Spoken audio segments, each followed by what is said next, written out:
সব দাবি মেনে নি। দাবি যখন সব মানা হয়ে গেল তখন তারা এক দফা দাবি, কেন আমাকে ক্ষমতা থেকে বের করতে হবে। আমি তাকে গণহত্যা করেছি। আসলে গণহত্যা করেছে তো ডক্টর ইউনূস তার মেটিকুলাসলি ডিজাইন করা মাস্টার মাইন্ড দ্বারা প্ল্যান করে সে করেছে।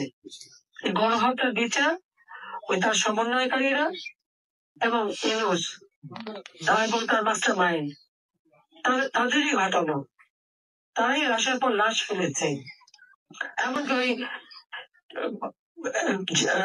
আমাদের জিয়া রহমানের ছেলে যেটা লন্ডনে বসে আছে তারিক রহমান, সেও কিন্তু বলেছে লাশের উপর লাশ ফেলা তাহলে সরকার পড়ে যাবে।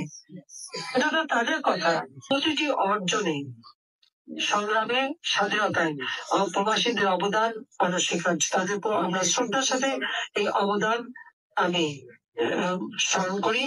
সবাইকে আমার আন্তরিক ধন্যবাদ জানাই, আন্তরিক ধন্যবাদ জানাই আপনাদের সকলকে। এবং আপনারা যা রেকর্ড করেছেন এটা কিন্তু আপনারা ইচ্ছা মতো দিতে পারেন, এটা প্রচার করতে পারেন।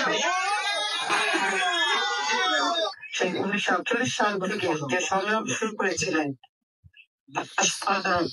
কথা বলার অধিকার আদায় আন্দোলন, সেই আন্দোলন মহান মুক্তিযুদ্ধে বিজয় অর্জন, যে নির্যাতন সহ্য করেছেন আমাদের অগণিত নেতৃত্বকর্মী, তারাও জাতির পিতা শেখ মুজিবুর সত্য ত্যাগ করেছেন। এই আত্মত্যাগের মধ্য দিয়ে আমরা পেয়েছি আমাদের স্বাধীনতা। এক প্রদেশ ছিল শোষিত বঞ্চিত মানুষ, দারিদ্র সীমার নিচে প্রায় 80% উপরে মানুষ, তাদের এক উন্নত জীবন দুঃখী মানুষদের ঘটাবেন।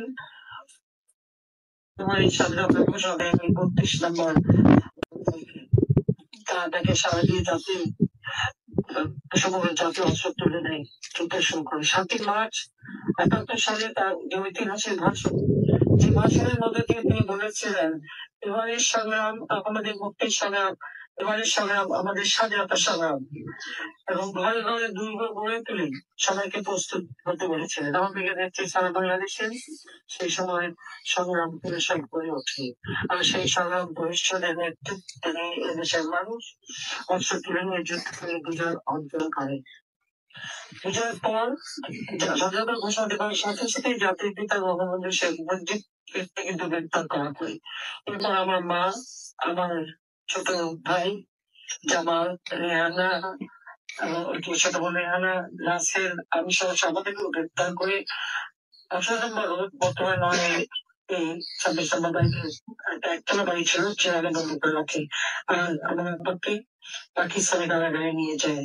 শীত গ্রীষ্ম সেই সময় কষ্টের মধ্য দিয়ে তাকে মানুষদের জীবন কাটাতে হয়েছিল।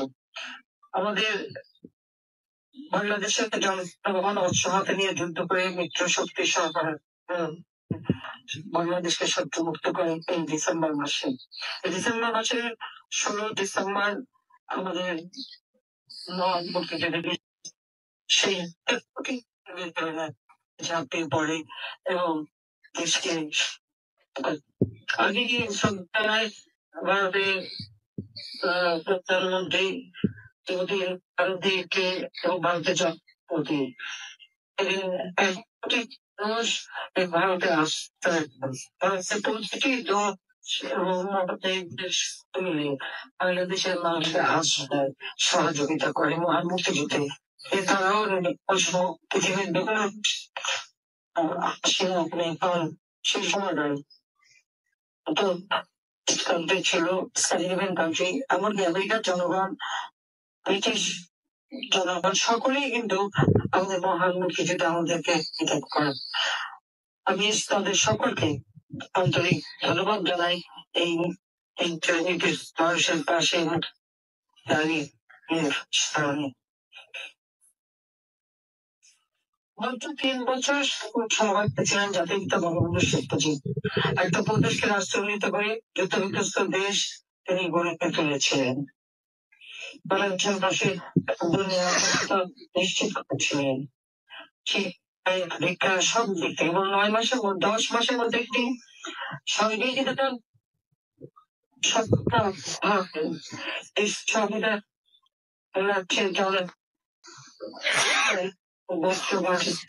শিক্ষা সব কিছুর কথা বলা আছে। এমনকি পল্লী বিদ্যুতের কথাও কিন্তু এই পঁচিশ সংবিধানে সুন্দরভাবে উল্লেখ করা হয়েছে। আমাদের দুর্ভাগ্য 1975 সাল 15 আগস্ট জাতির জন্য একটা কলঙ্কময় দিন। সেদিন জাতির পিতা বঙ্গবন্ধু শেখ মুজিবকে হত্যা করা হলো। আর সেই সাথে আমার মা বেগম ফজিলাতুন্নেসা, আমার ছোট ভাই মুক্তিযোদ্ধা শেখ কামাল, ক্যাপ্টেন শেখ কামাল, মুক্তিযোদ্ধা লেফটেন্যান্ট শেখ জামাল, ছোট্ট রাসেল মাত্র 10 বছর বয়স, তাকেও নির্মমভাবে হত্যা করে। কামাল জামালের নবপরিণত সুলতানা ও রুজিকে হত্যা করে। আমার একমাত্র চাচা শেখ আবুল হাসেন মুক্তিযোদ্ধা, তাকে হত্যা করে। আমার বাবা আব্দুল হাসানিয়াবাদ, তিনি মুক্তিযোদ্ধা সংগঠক ছিলেন, তাকে হত্যা করে। তার 13 বছর এই বেবি, 10 বছর ছেলে আরিফ, 4 বছর নাতি সুকান্ত, আবুল হাসান আব্দুল্লাহ ছেলে, পুত্র মুক্তিযোদ্ধা সাংবাদিক, মুক্তিযোদ্ধা শহীদ সানিবাদ কিন্তু নির্মমভাবে তাদেরকে হত্যা করেন। মুক্তিযোদ্ধা শেখ ফজলুল হক মনি, আমার আর এক ফুফুর ছেলে, তাকে হত্যা করে তার অন্তঃসত্ত্বা স্ত্রী আর্যমণি, সেও আমার সেজ ফুফুর মেয়ে, তাকেও নির্মমভাবে হত্যা করে। এরপর 3রা নভেম্বর ওই বছরই ঢাকা কেন্দ্রীয় কারাগারে যারা জাতির পিতার নেতৃত্বে মুক্তিযুদ্ধ পরিচালনা করেছিলেন, সৈয়দ নজরুল ইসলাম, তাজউদ্দিন আহমেদ, জামান, তাদেরকে শুরু হয় হত্যা, কুষড়যন্ত্রের মধ্যে যে ক্ষমতা, জনগণের গণতান্ত্রিক অধিকার কেড়ে নেওয়া হয়, সংবিধান মন্তব্য দেওয়া হয় এবং মার্শাল জারি করে মানুষের সকল মৌলিক অধিকার কেড়ে নেওয়া হয়েছিল। আওয়ামী লীগের সকল নেতা কর্মীকে গ্রেপ্তার করা হয়, বন্দি করা হয়। দীর্ঘ 4 বছর তারা কারাগারে বন্দি, এই অবস্থায় তারা ছিল। আমরা 2 বোন তখন বিদেশে ছিলাম, বেঁচে গিয়েছিলাম। 81 সালে যখন রাজনীতি করার সুযোগ আসলো, আওয়ামী লীগ কনফারেন্সে আমাকে সভাপতি নির্বাচিত করা হয়। আমি আমার 2 ছোট ছেলে মেয়ে, 10 বছরের জয়, 8 বছরের শিশু কন্যা সাইমা, আসল পুত্রকে রেখে বটমলেস বাস্কেট হবে। আমার বাংলাদেশ বটমলেস বাস্কেট হবে না, বাংলাদেশের উন্নত দেশ হবে। এবং সেই চ্যালেঞ্জ দিয়েই দীর্ঘ সংগ্রাম করি। অনেক ঘাত প্রতিঘাত চড়াই উঠে আমাকে পার হতে হয়, বারবার প্রতিবন্ধকতা সৃষ্টি করা হয়। সবকিছু অতিক্রম করে শুধুমাত্র বাংলাদেশের মানুষ তাদের সমর্থন নিয়ে, তাদের স্নেহ ভালোবাসা নিয়ে আমি 96 সালে প্রথমে সরকার গঠন করি। 2001 একটা সংযোগ ছিল, গণতান্ত্রিক অধিকার ভোগ করেছে, অর্থনৈতিক মুক্তির পথ দেখেছে, বাংলাদেশ দ্রুত এগিয়ে যাচ্ছিল। 2001 সালে আমি গ্যাস বিক্রি করার মুসলিকা দেয়নি বলেই আমি ক্ষমতা আসতে পারিনি, সেটা একটা গভীর চক্রান্ত ছিল। আমি এরপরে মাইনাস সুকর্মরা ইত্যাদি ইত্যাদি।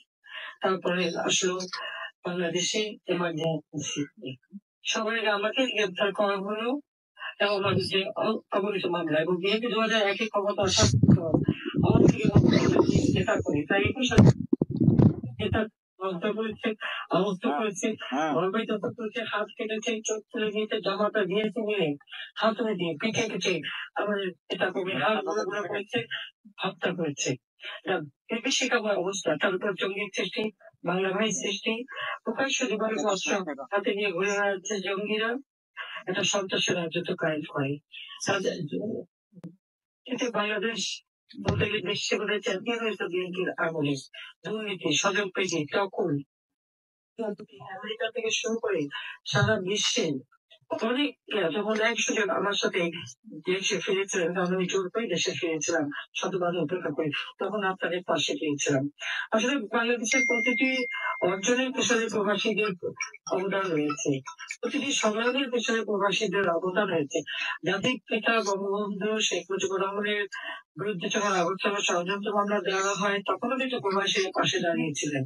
এই প্রবাসীদের অবদান আমাদের অর্থনীতিতে, রাজনীতিতে, গণতন্ত্র অধিকার প্রতিষ্ঠা আন্দোলনে সবসময় কিন্তু বিরাট অবদান, এটা আমরা সবসময় কৃতজ্ঞতার সাথে স্বীকার করি এবং সকলকে আমি ধন্যবাদ জানাই। আজকেও যখন বাংলাদেশ একটা দুর্বিষহ অবস্থার মধ্যে পড়েছে, তখনও যখন দেশের ভেতরে কথা বলার অধিকার নাই, তখন এই প্রবাসীরা আপনারাই সোচ্চার হয়েছেন। এবারেও আপনাদের সাথে কথা বলতে পেরে আমি সত্যি আনন্দিত। আর যখন 2007 গ্রেপ্তার করা হলো, এরপর নানা রকমের ঘটনা, যা হোক পরবর্তীতে 2008 তত্ত্বাবধায়ক সরকার বাধ্য হয় নির্বাচন দিতে। আর সেই নির্বাচনে বাংলাদেশ আওয়ামী লীগ এককভাবে 233টা সিট পেয়েছিল। 300 সিটের মধ্যে 233টা সিট বাংলাদেশ আওয়ামী লীগ এককভাবে পায়। আর বিএনপি জামাত 20 দলীয় জোট তারা পেয়েছিল। নিয়ন্ত্রণে রেখেছি হার আমরা দেখতে পেরেছি।